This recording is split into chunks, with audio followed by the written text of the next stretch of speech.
보겠습니다. 하나님 말씀은 신약성경 로마서 12장 1절에서 2절까지 말씀입니다. 로마서 12장은 신약성경 256면에 있습니다. 256면 로마서 12장 1절에서 2절까지 말씀을 봉독해 드리겠습니다. 로마서 12장 1절, 2절 말씀을 봉독해 드리겠습니다. 그러므로 형제들아, 내가 하나님의 모든 자비하심으로 너희를 권하노니 너희 몸을 하나님이 기뻐하시는 거룩한 산 제사로 드리라. 이는 너희가 드릴 영적 예배니라. 너희는 이 세대를 본받지 말고 오직 마음을 새롭게 함으로 변화를 받아 하나님의 선하시고 기뻐하시고 온전하신 뜻이 무엇인지 분별하도록 하라. 아멘. 옆 사람과 서로 인사하겠습니다. 만나서 반갑습니다. 오늘도 가정에서 예배를 드리는 우리 성도님들 반갑고요. 날씨도 덥고 또 계속 코로나 확진자는 늘어나고 있지만 소망을 하나님께 두고 또 이런 질병을 통해서 일하시는 하나님을 바라보고 또 소망 가운데 살아가는 우리 성도들이 되시기를 바랍니다. 최근에 대한민국의 미사일 거리 해제 이후에 한반도 정세는 급격히 변화되고 있습니다. 미사일 사거리 제한 완전 해제로 인해서 미사일 주권을 회복하게 대한 대한민국은 사거리에 구애받지 않고 중장거리 탄도미사일까지 개발할 수 있는 길이 열렸습니다. 한국은 기술이 있기 때문에 앞으로 핵무기보다 더 강력한 무기를 만들 수 있다고 합니다. 이러한 변화가 우리에게 득이 될지 독이 될지는 알 수 없습니다. 그런데 대한민국은 기술이 굉장히 발전해 가고 있다는 것이 세계 많은 사람들의 평가입니다. 그래서 굉장히 부가가치 있는 이런 물건들을 최근에 많이 만들고 있습니다. 선박이랄지 반도체랄지 자동차, 가전제품, 배터리, 최근에는 무기까지 지금 만들어서 우리는 수출하는 그런 나라가 되었습니다. 많은 사람들이 한국 드라마를 보고 참 잘 만들었다. 또 K-팝 노래를 부르면서 이렇게 사람들을 이렇게 신나게 하는 그런 것도 있는가. 주변에 중국과 일본과 북한은 이전보다 더 긴장하는 그런 상황으로 갔습니다. 우리 주변에는 이 나라가 잘 되고 강해지기를 원하는 나라는 한 나라도 없습니다. 6.25 전쟁 이후에 70년 동안 우리는 살아나기 위한 엄청난 군대가 되어버렸습니다. 그래서 현역이 아니더라도 대한민국은 수백만의 예비군들이 있습니다. 그래서 현역 수만 가지고 어떤 군사력을 평가할 수 없는, 함부로 할 수 없는 나라가 됐다는 것이 이 시대를 살아가는 이 세계 사람들의 한국에 대한 평가입니다. 질병의 어려움은 물론 있습니다. 사람들은 끝없이 도전하고 살아남기 위한 열정은 멈추고 있지 않습니다. 어제도 이렇게 주변을 보니까요. 대한민국 사람들 그렇게 뜨거워도요. 열심히 일합니다. 나가보면 그 더위가 사람을 붙잡질 않아요. 최근에 교회 주변에 이렇게 하수도 공사를 하신 분들도 어제 오셔서 일하는 거 보니까요. 얼마나 뜨겁습니까? 6, 7도 되는데도 여전히 밖에서 땀을 흘리며 일을 하셔요. 그러면서 대한민국은 참 대단한 사람들이다. 그리고 여러분 주변을 보십시오. 노는 사람 있는 것 같은데 놀질 않아요. 다 일하러 다니고 출근하고요. 그렇게 더워도 사람들은 계속해서 무언가를 하는 열정을 품고 살아갑니다. 어느 한쪽은 어렵지만 어느 한쪽은 또 빛이 나고 있습니다. 이런 세대에 우리 기독교인들은 사고의 어떤 정한과 변화가 필요한 때입니다. 과거에 가졌던 우리의 생각을 그대로 가지고 살면 안 됩니다. 이제는 우리가 예수 그리스도의 믿음 안에서 새로운 사고를 가지고 하나님 중심, 말씀 중심, 교회 중심의 삶으로 변화되되 성령의 조명을 받음으로 변화되어 가야 합니다. 우리의 의지가 새롭게 되어서 하나님의 뜻에 항상 순종하는 그런 삶을 살아가게 되는 것입니다. 사람은 아담의 범죄 이후에 그 마음에 하나님 두는 것을 싫어했습니다. 그러니까 하나님께서 우리에게 하시는 것을 사람들은 인정하고 수용하는 것이 아니라 일단 거부합니다. 그래서 막 그러잖아요. 나는 예수 믿는 사람들을 싫어해. 당연하죠. 저도 교회 오기 전에는 굉장히 싫었어요. 중학교 때부터 교회를 왔었는데 그 전에 저희는 해군들이 군종병들 일을 했어요. 그래서 저는 속으로 뭐라 그랬냐면 저 나쁜 해군들, 우리 동네 예쁜 누나들 다 데려가려고 저짓하지. 그 생각을 했어요. 사실 그러기도 했고요. 그런데 교회에 가가지고 제가 보니까 그런 형들이 아니었어요. 진짜 헌신하고 우리를 위해서 최선을 다하는 그런 모습을 보고 저도 변하기 시작을 했어요. 성도 여러분, 이 시대 사람들은 하나님을 모르기 때문에 거부하는 것이고 교회를 싫어하는 거예요. 그래서 아무튼 조금만 교회 문제가 나오면 예수쟁이들이라 그러고 우리를 갖다가 뭐 다른 이상한 종교를 취급하는 세상은 그런 거예요. 그런데 아담이 부패해서 하나님을 떠나서 범죄했지만 제2 아담으로 오신 예수 그리스도는 하나님께 순종함으로 단번에 영원한 문제를 해결하셨습니다.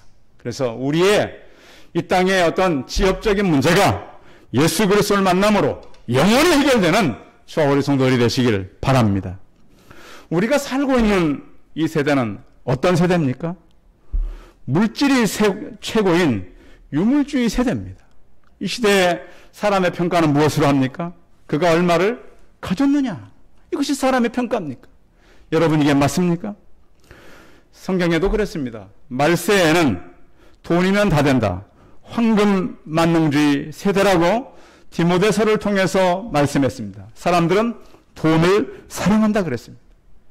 디모데전서를 보면 돈을 사랑함이 일만하게 뿌리가 된다고 했습니다. 그런데 우리는 하나님 사랑보다 물질을 사랑하는 사람들로 많이 변해 있어요. 우리 스스로를 한번 점검해 보십시오. 내가 하나님을 더 사랑하는가? 물질을 더 사랑하는가? 다른 사람 보지 말고 나를 보면 돼요. 그런가 하면 이 시대는 쾌락의 시대예요.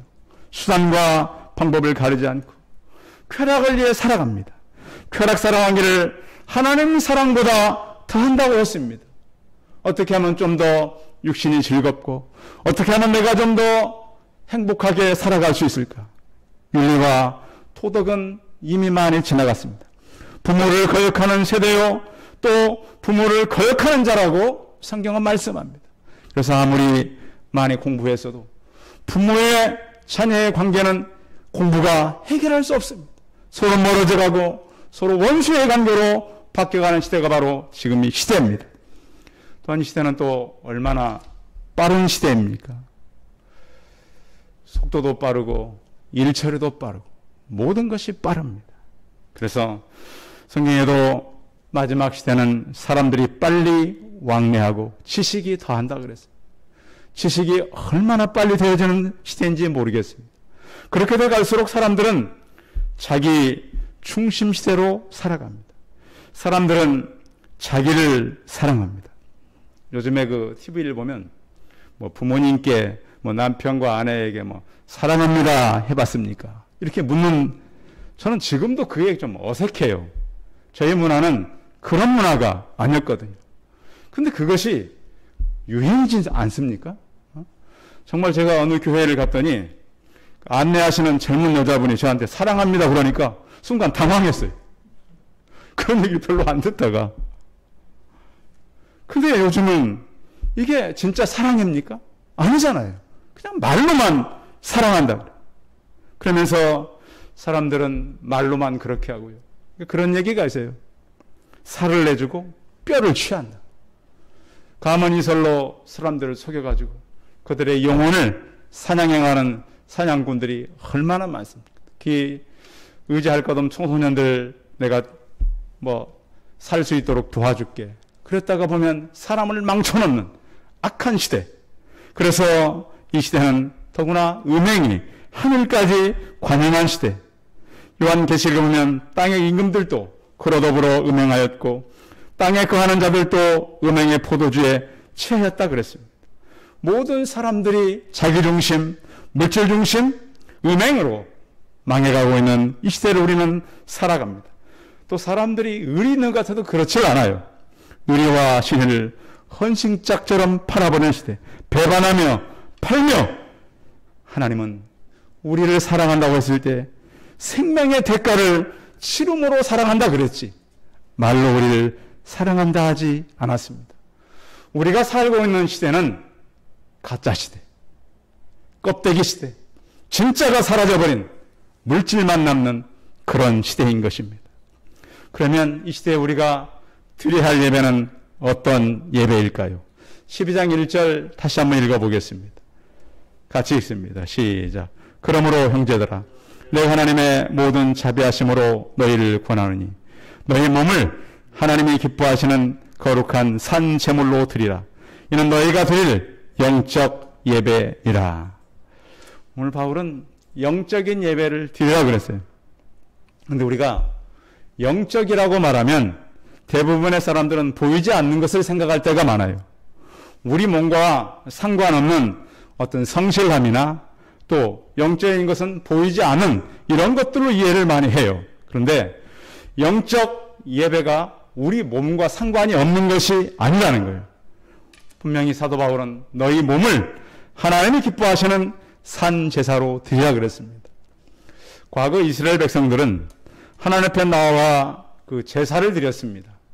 짐승을 가져다가 자기 죄를 위해서 대신 죽이고 또 곡식 같은 걸 가져다가 감사 헌금을 드리고 또 좋은 향유나 기름 같은 것을 드리기도 했습니다. 그런데 성경에 보면 무엇을 드린다고 해서 예배가 아니라는 거예요. 짐승을 드리고 어떤 좋은 곡식을 드리고 내가 준비한 것을 드려서 예배가 아니라 중요한 것은 너희 몸이 드려져야 바른 예배다. 이렇게 설명을 하는 것이죠. 구약의 모든 제사는 예수 그리스도를 통해서 다 이루셨습니다. 모든 절기도 예수님을 통해서 다 이루셨습니다. 이제 하나님께서 원하는 것은 그런 제사가 아닌 그의 백성들이라고 하는 겁니다. 하나님께서 구약의 후반부에 오시면 너희 제사를 내가 더 이상 받지 않겠다. 제사를 드리는데 그 마음이 없어요. 그의 삶이 하나님을 섬기는 사람들의 삶이 아니에요. 그래서 하나님께서는 우리의 몸과 마음이 되어질 때 거룩한 산 제사요. 나의 생명도 주님께로부터 왔사오니 내 생명과 내 몸을 하나님 앞에 드리는 그러한 산 제사, 영적 예배를 드리는 우리 성도들이 되시길 바랍니다. 그러면서 오늘 성경은 이 시대를 본받지 말라고 교훈하고 있습니다. 2절 같이 한번 읽어봅니다. 2절 시작. 너희는 이 세대를 본받지 말고 오직 마음을 새롭게 함으로 변화를 받아 하나님의 선하시고 기뻐하시고 온전하신 뜻이 무엇인지 분별하도록 하라 그랬습니다. 우리가 구원받은 이후에 우리가 가져야 할 3단계가 있습니다. 그것은 뭐냐면 헌신입니다. 우리 몸과 마음이 온전히 되어지는 것이고요. 헌신 이후에 또 하나는 변화입니다. 드린다고 말만 하고 내 삶에 변화가 없으면 진정한 헌신이 아니라는 거예요. 그런가 하면 변화 이후에 우리가 가져야 될 영적 지혜는 분별력을 가지고 살아가는 거예요. 사람들이 막 한다고 그대로, 사람들이 보여준다고 그대로 듣고 보고 그대로 보는 것이 아니라 분별력을 가지고 이 시대를 살아가라는 것이죠. 그래서 이 세대란 무엇인가요? 이 세대의 풍속을 쫓는 것과 공중의 권세 잡은 자를 따르는 거예요. 그래서 우리가 살아가면서 이 세대를 그대로 본받지 않기를 바랍니다. 우리가 그 물리학에서 이런 얘기가 있습니다. 불가입성의 원칙이란 말이죠. 무슨 얘기냐면 우리가 컵에 이 물이 들어있잖아요. 자, 물이 들어있는데 이 컵에 물을 부을 때 뭐가 빠져나가는지 아세요? 컵 안에 있던 공기가 빠져나가는 거예요. 만약 공기가 지금 이 컵에 물만큼 있다면 이 물이 넘쳐야 돼요. 무슨 얘기냐면 우리가 하나님께서 우리 안에 들어올 때 세상의 것이 하나님의 아닌 것들이 있을 수 없다는 거예요. 결국 무슨 얘기냐면 하나님과 사단이 동일하게 공존할 수가 없다는 거예요. 성도 여러분, 이런 얘기 있어요.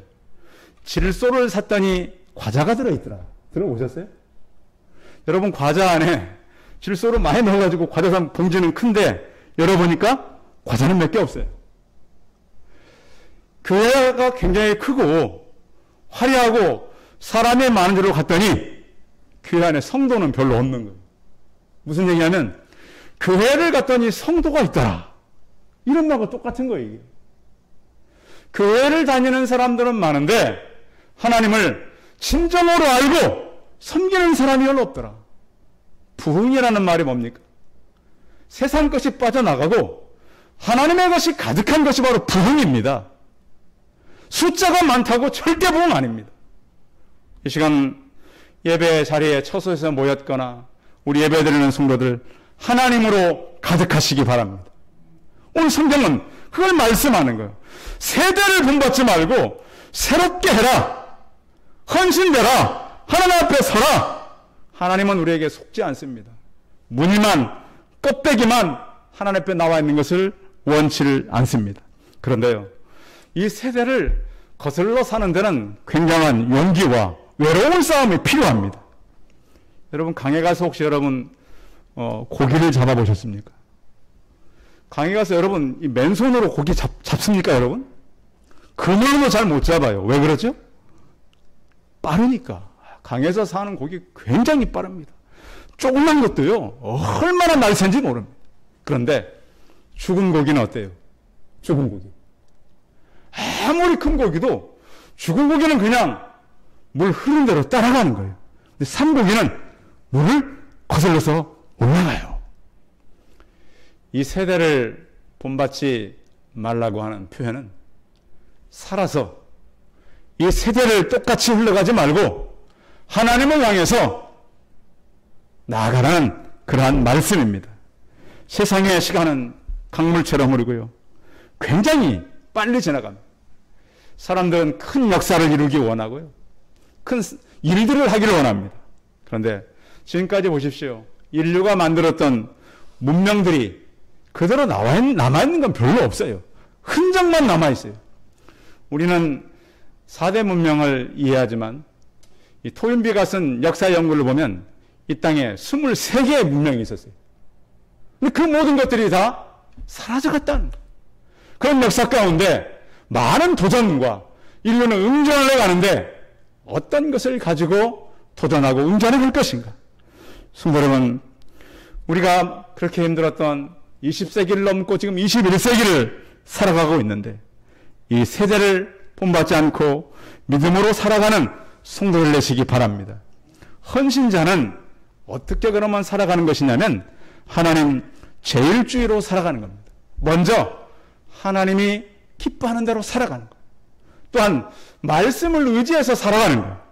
그래서 디모데후서 3장 14절 보면 너는 배우고 확신한 일에 거하라 그랬습니다. 세상에서 우리가 들은 것, 배운 것을 살지 말고 확신한 것에 거하라. 세상에 속한 것이나 육신에 속한 것이나 물질에 속한 것은 생명과 성령에 속한 것이 아니에요. 하나님 앞에서 우리는 소망을 가지고 살아가야 되는데 디모데전서 6장 10절에 보면 너는 이 세대의 부한 자들을 명하여 마음을 높이지 말고 정함이 없는 재물에 소망 두지 말고 오직 우리에게 모든 것을 후히 주사 누리게 하시는 하나님께 두라고 하셨습니다. 우리의 소망이, 우리의 관심이 살아계신 하나님께 있기를 바랍니다. 말세에는 고통하는 때가 온다 그랬어요. 그 이유는 자기 사랑과 돈을 사랑하고 무장하며 원통함을 풀지 않고 참소하고 절비하지 못하고 사나우며 선한 것을 좋아하지 않는다 그랬어요. 사람들이 선한 것, 옳은 것 좋아할 것 같죠? 그렇지 않습니다. 배반하며 팔며 조급하다고 했는데 이 시대와 똑같습니다. 요즘에 얼마나 사람들이 자기 성공한 것을 자랑하는 시대입니까? 난 이만큼 성공해서 큰 집도 사고 돈도 많이 벌고 100년 지나고 200년이 지나면 여러분 사람들이 그 누리는 그 터가 뭐가 남겠습니까? 무엇이 발견되겠습니까? 특별히 이 시대에 우리는 하나님의 헌신자들로서 세상 풍속을 쫓거나 또한 우리는 일시적인 그러한 걸 위해 살지 않습니다. 자기 자랑과 물질 사랑과 하나님께 소망을 두고 의인은 절대 버림당하지 않는다는 그런 약속의 확신 가운데 하나님의 헌신자들로서 살아가는 우리 성도들이 되시기 바랍니다. 또 한 가지는 우리가 해야 될 것이 바로 마음의 새로운 변화를 일으키는 것입니다. 여기서 마음은 지정의를 같이 말합니다. 우리가 이 마음 속에는 우리의 욕망과 추구하는 것들이 있습니다. 그런데 이 모든 것들은 다 지나갑니다. 사람의 마음은 쉽게 바뀝니다. 이 세상에 대해서 우리는 못 바뀌고 하나님 앞에 나가서 마음을 새롭게 함으로 변화를 받는 것입니다. 새 마음을 우리는 가지고 살아가는 것이죠. 왜 우리의 신앙이 성장하지 않고 여전히 옛 모습을 갖고 살아갈까요? 그 이유는 우리가 하나님 앞에서 우리가 말씀 속에서 찾아야 할 진정한 변화에 대해서 놓쳤다는 거예요. 그 변화는 우리의 의식적인 사고, 중심의 마음이에요. 성경에 강조된 하나님의 목적과 원리들을 가지고 우리 마음과 생각들이 변해가는 거예요. 자, 그리스도인들이 어떻게 변해가 되냐면 생각이 바뀌면 말이 바뀌는 거예요. 여러분들 교회에 오시고 나서 여러분들 말이 좀 바뀐 거 있나요? 나는 말이 이렇게 바뀌었다. 세상 말은 뭡니까? 안 돼. 못해. 근데 우리는 어떻게 바뀌어야 되죠? 하나님이 하시면 됩니다. 그렇죠? 하나님이 역사하시면 가능합니다. 이렇게 우리 말이 바뀌어가는 것입니다. 또한 우리는 생각도 아름다운 것을 해야 돼요. 여러분, 우리 생각은 정원과 같아요. 그래서 그 정원이라는 이름이 참 좋은 이름이에요. 생각의 정원 속에서 우리는 독초를 뽑아내야 돼요. 그리고 하나님께서 왜냐하면 우리 생각을 통해서 일하시기 때문에 그래요. 그래서 여러분들이 믿음으로 살아가면서 생각의 정원 속에 하나님의 아름다운 것들을 키우시기 바랍니다. 그럼 변화예요. 그래서 우리의 삶 속에서 무엇 때문에 우리가 그러면 변화를 일으키느냐? 말씀을 따라갈 때 진정한 변화가 있어요. 그리고 또 우리가 잘못 배운 것들이 굉장히 많아요. 지금까지 여러분 살아오면서요, 사회생활하고 남자들은 군대 생활하고 직장 가고 세상에서 배운 것이 바로된 것이 아닌 것들이 참 많아요. 부정적인 것들이 참 많아요. 그런데 그런 것을 우리는 캐내야 돼요. 호세아서 10장 12절에 보시면 지금이 곧 여호와를 찾을 때니 너희 묵은 밭을 기경하라 그랬어요. 요즘에는 농촌에 가면 쟁기질로 밭 가는 거 아니잖아요. 무엇으로 갈아요? 예? 뭐로 밭을 갈든가요? 트랙터로 갈아요. 엄청나게 큰 트랙터 밭을 갈더라고요. 성도 여러분, 우리의 하나님의 예리한 말씀의 칼로 우리의 묵은 그런 밭들이 새롭게 기경되기를 바랍니다. 갈아야 돼요. 그걸 갈아서 거기에다가 말씀의 씨를 뿌리고 새로운 변화를 받고 부지런함과 성실함으로 우리가 변화되시기 바랍니다. 그리고 헌신자들은 반드시 변화되게 있어요. 변화가 되지 않으면 진정한 헌신자가 아니에요. 세 번째 하나님께서 우리에게 부탁하는 게 뭡니까? 하나님의 선하시고 기뻐하시고 온전하신 뜻을 분별하도록 하라. 이 분별이라고 하는 말이 쉬운 말은 아니에요. 분별이라고 하는 말은 검사하다라는 의미가 있어요. 검사. 그래서 하나님께서 우리에게 주신 우리의 헌신된 마음, 변화된 마음으로 세상을 분별해가고 검사해가는 거예요. 그러니까 우리가 어떤 것이 사고가 들어왔을 때 하나님의 세계관을 가지고 검사해가는 거예요. 그래서 우리 어떤 지성적인 노력이 필요해요. 예수 믿는 사람들. 그냥 한다고 듣는 것이 아니라 그것을 내가 어떻게 이해하고 어떻게 그것을 해석할 것인가.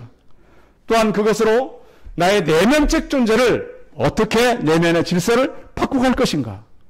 옛 습관, 옛 길로 가는 것이 아니라 세상에 어떤 것이 왔을 때 우리는 그것을 어떻게 선택해 갈 것인가. 하나님의 선하신 뜻을 오늘 성경은 말씀하고 있어요. 너희를 권하노니 이 세대를 본받지 말고 마음을 새롭게 하고 변화되고 하나님의 선하심이 무엇인가를 알아가라는 거예요. 하나님의 선하심은 두 가지가 있어요. 하나는 우리를 구원하시는 거예요. 그 선하심 우리를 신실하게 계속해서 이끌어 가시는 거예요. 구원하신 하나님이 지금도 이끌어가는 그 하나님을 아는 거예요. 아는 것도요, 지식적으로 아는 것이 있고 경험적으로 아는 것이 있어요. 성경에서 말씀하는 안다고 하는 것은 지식적인 것을 넘어서 경험으로 알라고 하는 거예요. 성도 여러분, 우리가 나를 구원하신 하나님을 알되 지식에서 삶으로 연결되는 구원의 하나님을 만나시기 바랍니다. 이 하나님의 선하심, 그리고 하나님께서 우리를 기뻐한다는 거예요. 하나님은 우리의 무엇을 기뻐할까요? 성경에 보면요, 마태복음 8장에 하인이 병들었을 때 찾아왔던 백부장을 소개하고 있어요. 예수님께서 백부장에 무엇을 칭찬했나요? 믿음을 칭찬했어요. 하나님께서는 우리의 믿음을 하나님께로 선물 받은 것이지만 또한 믿음으로 살기를 기뻐하셔요. 히브리서 11장 6절에 보면 믿음이 없이는 기쁘시게 못한다고 그랬어요. 그래서 하나님은 우리가 믿음으로 살 때 기뻐하는 거예요. 또 하나는 하나님의 온전하신 뜻이 있어요. 기독교 고전 중에 예수님이라면 어떻게 하실까? 찰스 쉴던이라고 하는 사람이 쓴 책이 있어요. 여러분, 우리가 이 무더운 여름철 질병의 때를 살아갑니다.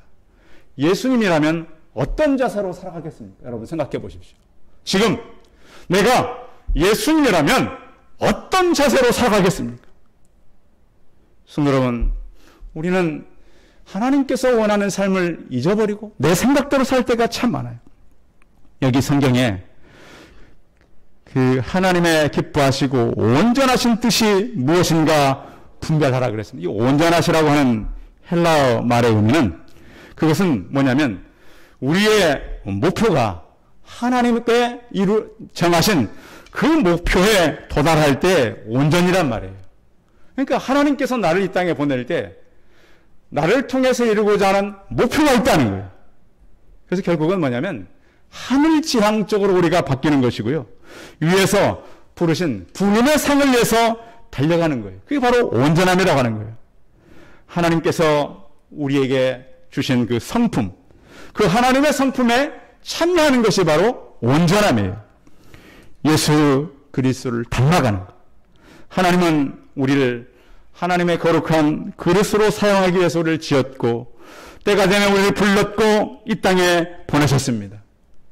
이 세대를 본받지 말고 헌신한 사람으로 변화가 되고 우리의 마음과 생각이 하나님 앞에서 분별됨으로 선하시고 기뻐하시고 하나님의 온전하심을 닮아가는 저 우리 성도들이 다 되시기 바랍니다.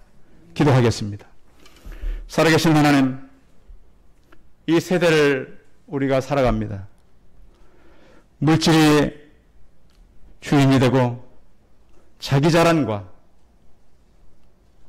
거짓 사랑이 범람하는 시대에 우리가 살아갑니다. 주 하나님, 이 세대에 우리가 속지 않게 하여 주옵소서. 하나님, 이 시대를 저희가 바라보며 하나님께서 저에게 말씀하시는 분별력을 가지고 하나님의 선하심과 기뻐하심과 온전하심이 무엇인지를 살피며 살아가는 우리가 되게 하여 주옵소서. 전능하신 하나님, 우리가 이 땅에 살면서 우리의 모든 것이 드려진 자가 되고 거기서 그치지 않아 우리의 삶이 변화가 되고 또 하나님의 뜻을 분별하며 살아가는 우리가 되게 하시고 무덥고 질병이 창궐하는 때지만 이 세대를 저희가 하나님 그냥 사는 것이 아니라 하나님의 마음을 가지고 살아가는 우리 모두가 되게 하여 주옵소서. 주 예수 그리스도의 이름으로 기도하였습니다. 아멘. 광고 말씀 드리겠습니다. 예령 성도님들 환영하고요. 지금 이제 정부에서 이제 비대면 예배다. 근데 어제 이제 법원에서는 우리 교회 수용 인원의 10%가 들어갈 수 있다. 19명 미만에서. 그래서 좀 변화가 있고 다시 이번 주에 또 기독교의 대표들과 정부의 대표들이 다시 만나게 됩니다. 그래서 그 결과가 또 어떻게 될지 모르겠습니다. 그래서 어떻게 법원에서 판결한 대로 우리는 그 법원의 판결을 가지고 우리 성도들이 모일 수 있는 인원만큼 할 것이고 또 우리가 이제 이 공간이 하나고 비좁기 때문에 예배를 한 번 더 할 수 있습니다. 그래야 우리가 다 올 수 있으니까. 그래서 여러분들이 기다리시면서 교회가 어떻게 결정을 하면 여러분들이 거기에 따라와 주시면 좋겠습니다. 그러나 우리가 이제 길거리 나가서라도 거리 유지, 손 소독하는 거, 또 체크하는 거, 그리고 또 새벽 기도에 좀 많이 들어오고 있습니다. 보니까 늦게라도 들어오시는 분들이 많아서 오히려 이제 우리가 가지고 있는 등록자보다 방문자가 더 많은 이런 수가 기록되고 그래요. 그래서 여러분들 새벽에는 참여 못하더라도 혹시 낮에도 그것이 계속 유지가 되고 있으니까 들어오셔서 그 부분만이라도 이렇게 참여하면 좋을 것 같습니다. 아무튼 코로나가 더 심해지고 있는데 성도님들 무더위도 더 심해. 이번 주에는 거의 40도까지 올라간다 그러잖아요. 그래서 주의하시고 교회 하는 광고에 관심을 가져주시면 감사하겠습니다. 우리 찬송 484장 하심으로 축도하고 예배 마치겠습니다.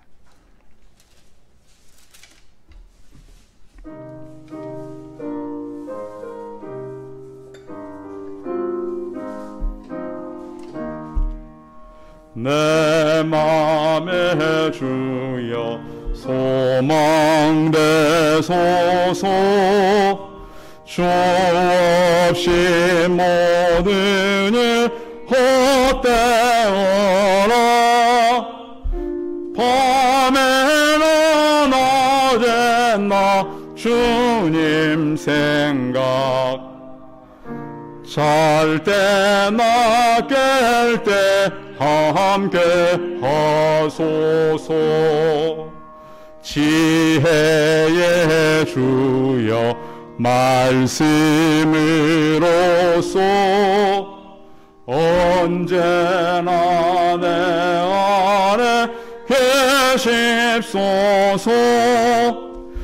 주는 내 아버지 나는 아들, 주 안에 내가 늘 함께 하네. 세상의 영광 나 안 보여도 언제나 주님은 나의 기업. 주님만 내 맘에 계시오니 영원한 주님 함께 하셔라. 영원한 주님 내 승리의 주, 하늘의 기쁨을 주옵소서. 어떠한 고난이 닥쳐와도 만유의 주여 소망 되소서. 아멘. 기도하겠습니다.